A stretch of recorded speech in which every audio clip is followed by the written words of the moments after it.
The fluorescent lights in the Millfield Bus Station flickered intermittently, casting an unsettling glow over the worn linoleum floors as I stood in line at the customer service window. It was 2:30 p.m. on a Thursday, and I was there for what should have been a simple errand, picking up some retirement documents that had been mistakenly delivered to the bus station instead of my home address. A postal mix-up, they'd told me. Something about similar street names and a new delivery driver. What I overheard in that bus station would shatter everything I thought I knew about my daughter, my granddaughter, and the last 8 years of our lives together. My name is Robert Henderson, though everyone calls me Bob, and at 61 years old, I thought I'd seen enough of life's surprises. I retired 2 years ago after 38 years working for the United States Postal Service, a job that taught me the value of reliability, routine, and keeping other people's business confidential. I live alone now in a modest 2-bedroom house on Maple Street in Millfield, Kentucky, a town of about 12,000 people where everybody knows everybody else's story or thinks they do. My divorce from Linda was finalized 6 years ago. After 31 years of marriage, she decided she wanted to explore new possibilities and move to Arizona to live with her sister and discover who she really is. I wished her well, kept the house, and settled into a quiet retirement of morning coffee, afternoon walks, and weekend visits from my granddaughter Emma. Emma is 8 years old and the absolute light of my life. She's my daughter Sarah's child from a relationship that ended when Emma was barely 2 years old. The father disappeared completely. No child support, no contact, no acknowledgement of his daughter's existence. Sarah has been raising Emma as a single mother ever since, working as a child protective services social worker for the state of Kentucky, helping families in crisis while managing her own challenges as a single parent. I've always been proud of Sarah. At 29, she's built a meaningful career helping children, earned her master's degree in social work, and somehow managed to raise Emma while dealing with the stresses of her demanding job. She works long hours, handles difficult cases involving abuse and neglect, and still makes time to bring Emma over every weekend so they can spend time with Grandpa. Or so I thought. The bus station was unusually busy for a Thursday afternoon. Behind me in line stood a woman with 2 crying toddlers. Ahead of me, an elderly man was arguing with the clerk about a lost package, and scattered throughout the plastic waiting chairs were the usual collection of travelers, some heading to Louisville, others to smaller towns scattered across rural Kentucky. I was checking my watch, hoping to get my documents and get home before Emma's school bus arrived at Sarah's house, when I heard a familiar voice coming from the coffee vending machine area near the restrooms. It was Sarah, and she was talking to someone in hushed, serious tones that immediately caught my attention. "I know this is moving fast," Sarah was saying, "but I really need this finalized before the end of the month. The longer this drags out, the harder it's going to be for everyone involved." I couldn't see who she was talking to, but I could hear a woman's voice responding, professional and clinical. "Sarah, I understand your urgency, but we have to follow proper procedures. Have you definitely decided against informing your father about Emma's situation?" My blood turned cold. Emma's situation? What situation? "My father can't know about this," Sarah replied, her voice carrying a hardness I'd never heard before.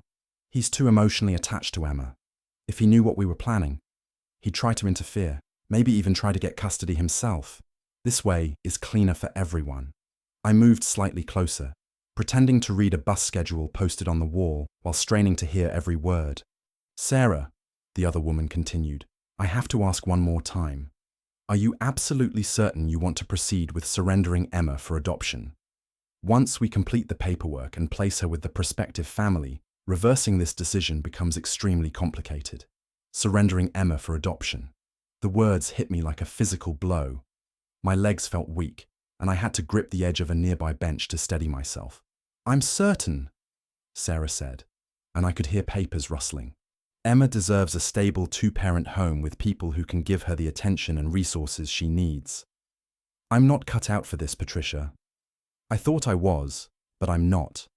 My career is suffering, my personal life is non-existent, and Emma's picking up on my stress. She'll be better off with a real family, and you're comfortable with the Henderson family in Louisville." They've been through all the screenings, and they're very eager to meet Emma. They specifically requested a school-age girl, and Emma's profile was exactly what they were looking for. Henderson family. They were giving my granddaughter to strangers who happened to share my last name, while I stood 20 feet away, completely unaware that Emma's entire life was being dismantled. The Hendersons seem perfect, Sarah continued. Professional couple, big house in a good neighborhood, no other children, so Emma would have their complete attention. Plus, they're far enough away that there won't be any awkward run-ins. What have you told Emma about the transition process? I've been preparing her gradually. I told her she was going to participate in a special program where she gets to try living with different families, like a fun adventure. She thinks she's been visiting the temporary placement family for sleepovers and activities. She has no idea these are permanent placement trials. Temporary placement family. Emma hadn't been spending weekends with friends like Sarah had told me. She'd been living with strangers, being evaluated for adoption, while I sat at home wondering why I hadn't seen my granddaughter in 3 weeks. And your father believes Emma is staying with friends. Dad's always been trusting, maybe too trusting. When I tell him Emma is having sleepovers or going to birthday parties, he doesn't question it.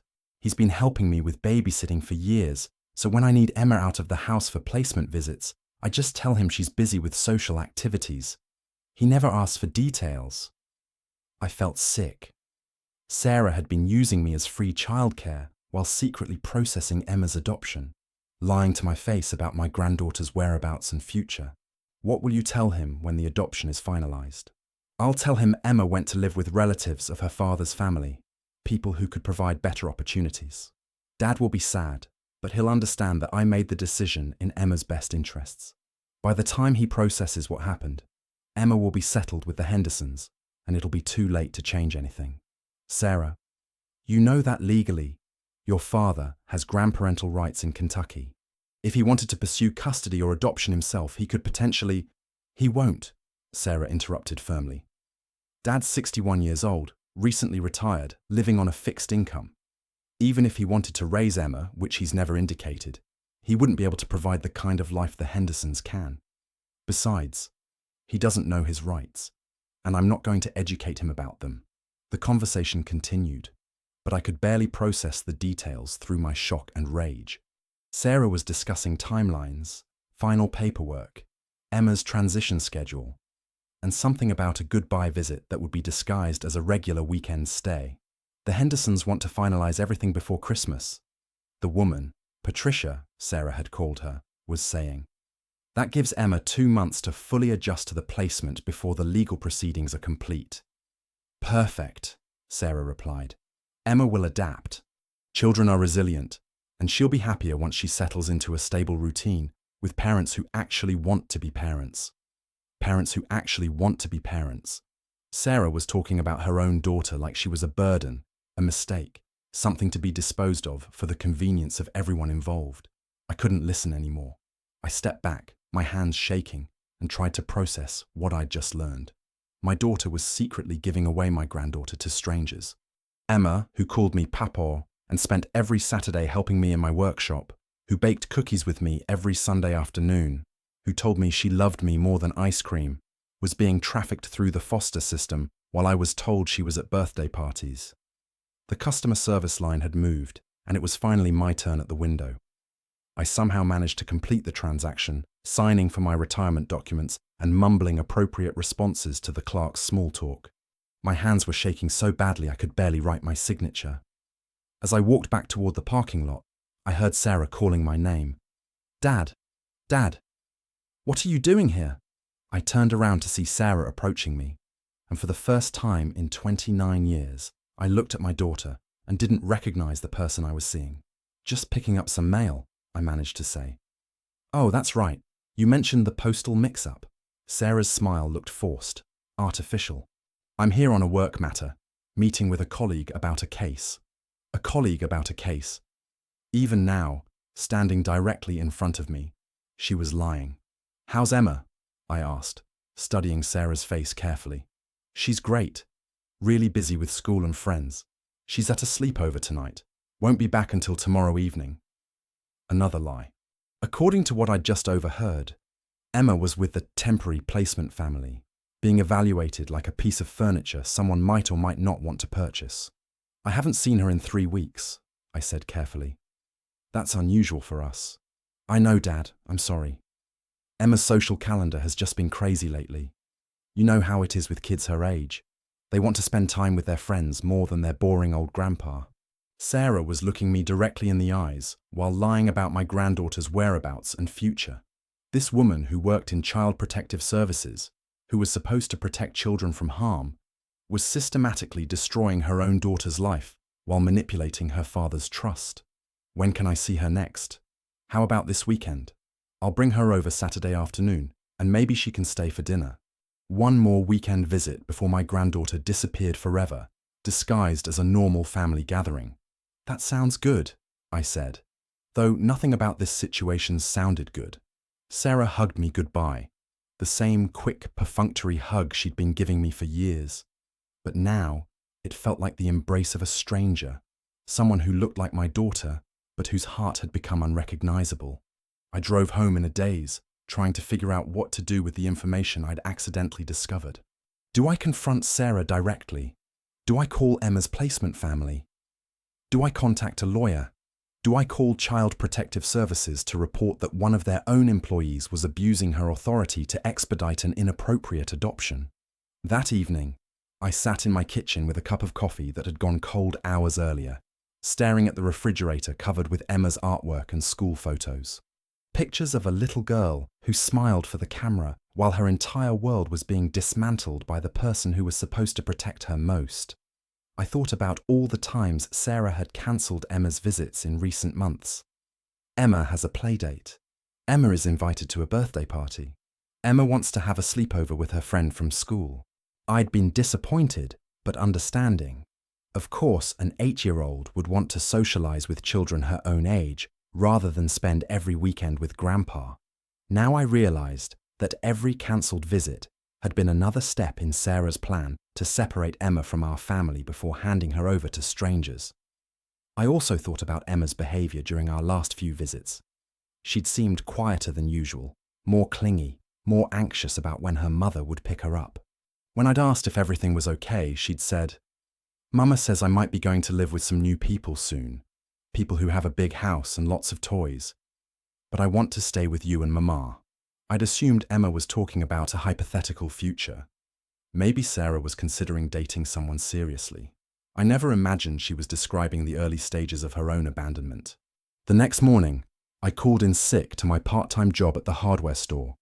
One of the few perks of being semi-retired is flexible scheduling, and drove to the county courthouse. If Sarah thought I didn't know my rights as Emma's grandfather, she was about to learn otherwise. The family court clerk was helpful and informative. In Kentucky, grandparents have significant rights when it comes to grandchildren, especially in cases involving single parents or parents deemed unfit. If Sarah was voluntarily surrendering Emma for adoption, I had the legal right to petition for custody. And given my existing relationship with Emma and my stable living situation, I would likely be considered a preferred placement over strangers. The key, the clerk explained, is timing. Once adoption papers are finalized, reversing them becomes much more complicated. But if you can intervene during the process, especially if you can demonstrate that you're a suitable guardian who wants to maintain the child's connection to her biological family, the courts tend to favor keeping children with relatives. I filled out preliminary paperwork for a custody petition, though I hoped I wouldn't need to use it. My first step would be confronting Sarah directly, giving her a chance to explain herself, and hopefully reverse course before Emma's adoption became irreversible. That afternoon, I drove to Sarah's house. Her car was in the driveway, but when I knocked on the door, there was no answer. I walked around to the backyard and peered through the kitchen window. The house looked empty, but not just empty of people. It looked empty of Emma. Her toys were gone from the living room. Her artwork was no longer stuck to the reefragart, and the small pink bicycle she rode around the neighborhood was missing from its usual spot by the back door. Sarah had been packing up Emma's life piece by piece, probably telling Emma they were organizing or donating things to children who needed them more. I called Sarah's cell phone. "Hi, Dad. What's up?" "I'm at your house, Sarah. Where are you?" "Oh, I'm running errands with Emma. We're shopping for some new school clothes. When will you be back? Not until late tonight. Emma and I are having a girls' day, then we're meeting some friends for dinner. More lies. According to the conversation I'd overheard, Emma was with the placement family, undergoing evaluation for adoption, while Sarah maintained the fiction that she was being a normal mother doing normal activities with her daughter.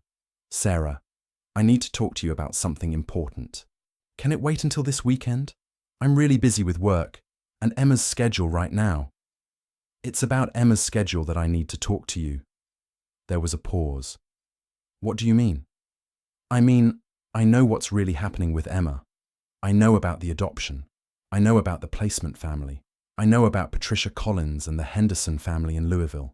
The silence that followed was so long, I thought the call had disconnected. Dad? Sarah's voice was barely a whisper. We need to talk, Sarah. Tonight. I can explain everything. I'm sure you can.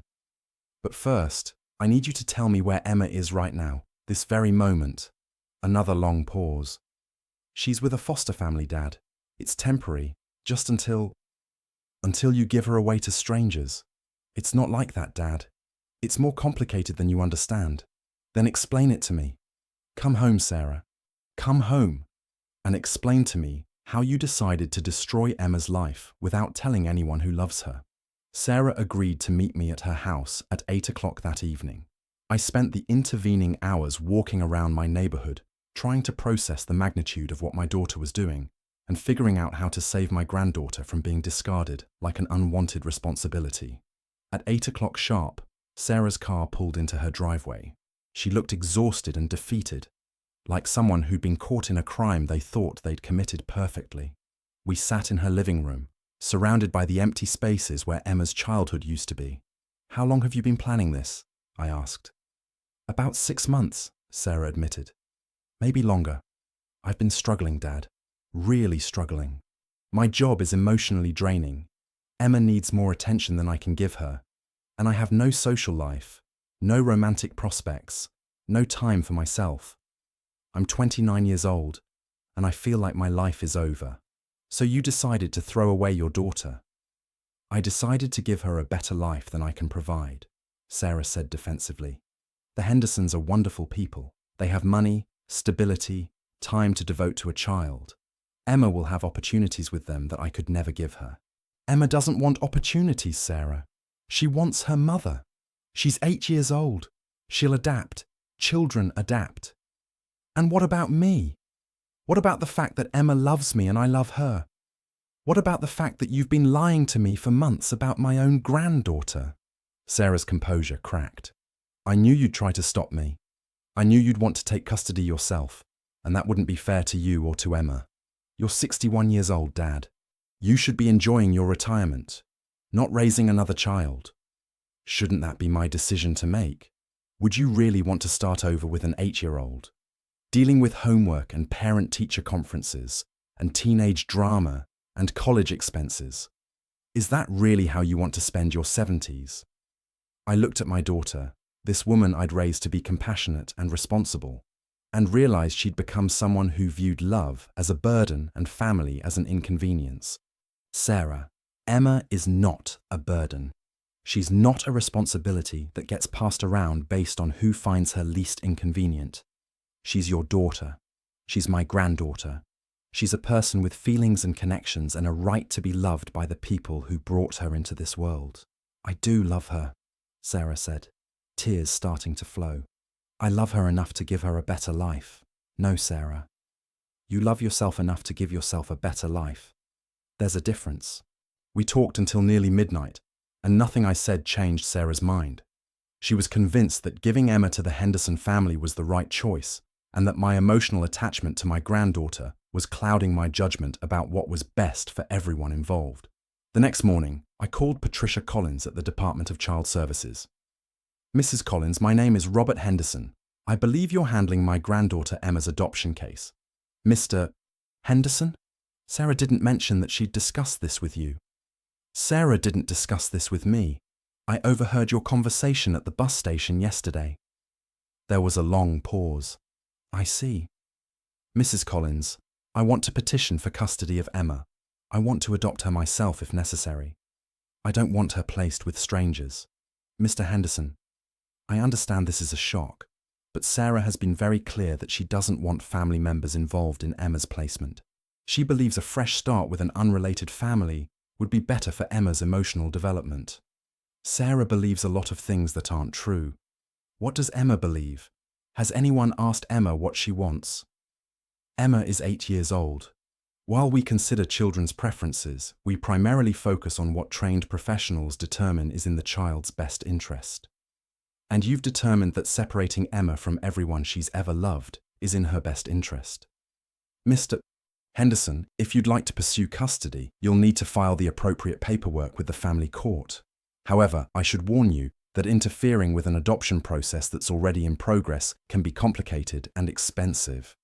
More complicated than explaining to my granddaughter why her entire family abandoned her. That afternoon, I filed formal custody papers with the family court. The process was emotionally and financially draining, but I was determined to save Emma from being shipped off to strangers because her mother had decided parenthood was inconvenient. The legal battle lasted 4 months. Sarah hired a lawyer and fought my custody petition, arguing that I was too old, too set in my ways, and too emotionally involved to provide appropriate care for a young child. She painted me as a well-meaning but delusional old man who couldn't accept that Emma needed more than grandparental love. Emma, meanwhile, continued living with the temporary placement family, confused about why her normal life had disappeared and when she'd be able to come home. The social workers told her that important adults were making decisions about her future and that she needed to be patient while they figured out what was best for everyone. During court-supervised visits, Emma would cling to me and beg to come home. "Papa, when can I live with you again? I don't like the other house. The people are nice, but I want to come home." "I'm working on it, sweetheart," I'd tell her, not knowing if I'd be successful or if this would be the last time I'd ever see my granddaughter. The turning point came when the court appointed a guardian ad litem to represent Emma's interests independently. The guardian, a retired family court judge named Margaret Stevens, spent time with Emma, with me, with Sarah, and with the Henderson family in Louisville. "Emma is bonded to her grandfather," she reported to the court.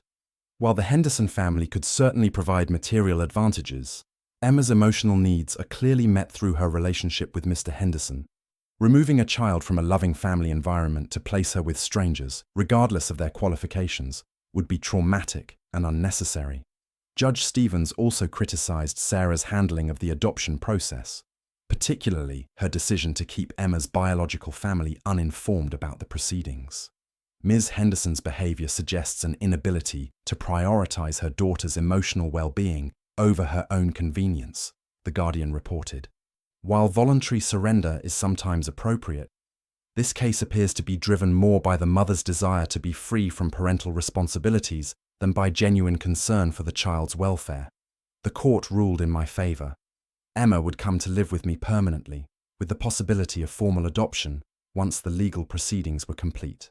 Sarah would retain visitation rights, but only if she participated in counseling to address what the court termed her apparent disconnection from appropriate maternal instincts.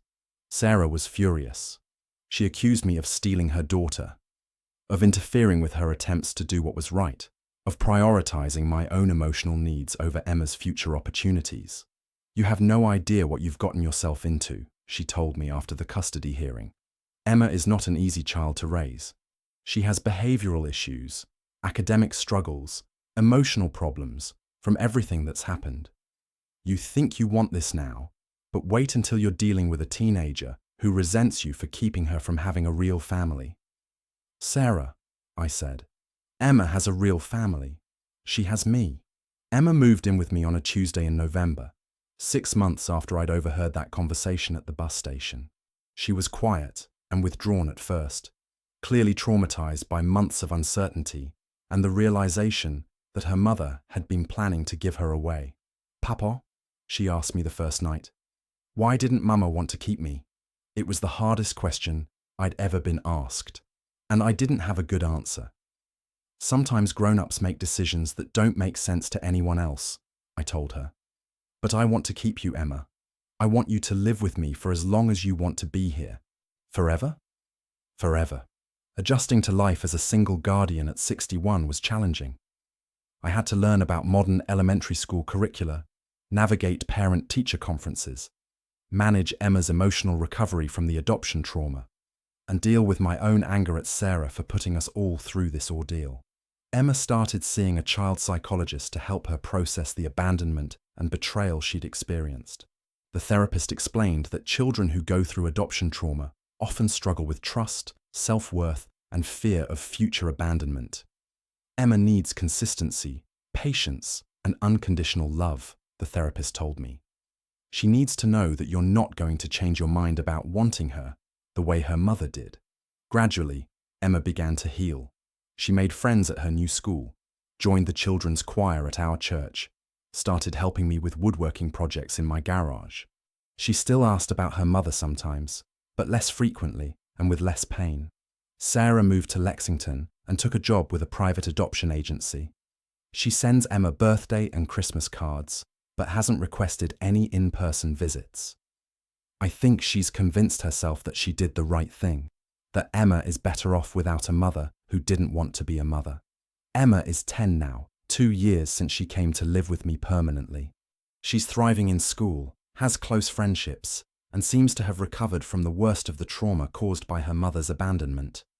She still calls me Papa, but now I'm also the person she runs to when she's hurt, the person who helps with homework, the person who attends school plays and soccer games. Papa, she told me recently, I'm glad I get to live with you. I think you're a better parent than Mama would have been. I didn't know how to respond to that, so I just hugged her and told her I loved her. Sometimes I wonder what would have happened if I hadn't been at that bus station, if I hadn't overheard Sarah's conversation with Patricia Collins. Emma would be living with strangers in Louisville, cut off from everyone who had loved her before her 8th birthday, believing that her entire family had decided she was disposable. The experience taught me that family love isn't automatic or guaranteed.